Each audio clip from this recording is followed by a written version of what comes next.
आज या ठिकाणी आंदोलन करण्यात आलेलं आहे ठेकेदारांच्या वतीने, काय मागण्या आहेत, कशासाठी आंदोलनाला उतरावं लागतंय? महाराष्ट्र राज्य कंत्राटदार महासंघ, राज्य अभियंता संघटना, त्याचप्रमाणे बिल्डर्स असोसिएशन ऑफ इंडिया आणि महाराष्ट्र हॉटमिक्स कॉन्ट्रॅक्टर्स असोसिएशन अशा ज्या आमच्या ठेकेदाराच्या हिताच्या राज्यस्तरीय संघटना आहेत, या सर्व संघटनांनी गेल्या 10 महिन्यापासून ठेकेदारांची कुठल्याच प्रकारची देयकं नसल्याकारणाने 5 फेब्रुवारीपासून एक काम बंद आंदोलन सुरू केलेलं आहे. आणि त्या अनुषंगाने आम्ही 10 तारखेला त्याच्यानंतर परत 18 तारखेला अधीक्षक अभियंत्यांना आम्ही त्याबद्दल निवेदनही दिलेलं आहे. असं असताना शासनाने आम्हास निधी दिला, परंतु तो अत्यंत तोकड्या स्वरूपाचा दिलेला आहे.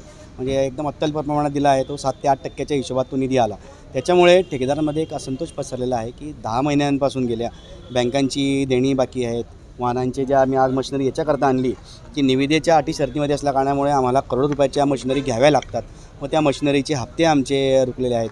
त्या ड्रायव्हरचे पगार, त्याच्यावर काम करणाऱ्या मजुरांचे रोजंदारी, असे बरेच आर्थिक विवंचनेतून आमचा ठेकेदार बंधू जात आहेत.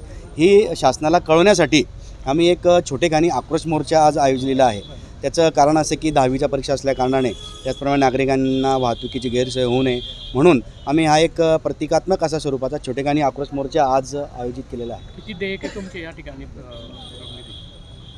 शासनाकडे आमच्या संपूर्ण बांधकाम विभागाचे जर आपण विषय केला तर 90,000 कोटींची देयकं प्रलंबित आहेत. आणि जळगाव जिल्ह्याचा जर आपण विषय केला तर 650 कोटी रुपयांची देयकं आस्थागायत आमची घेणी आहेत.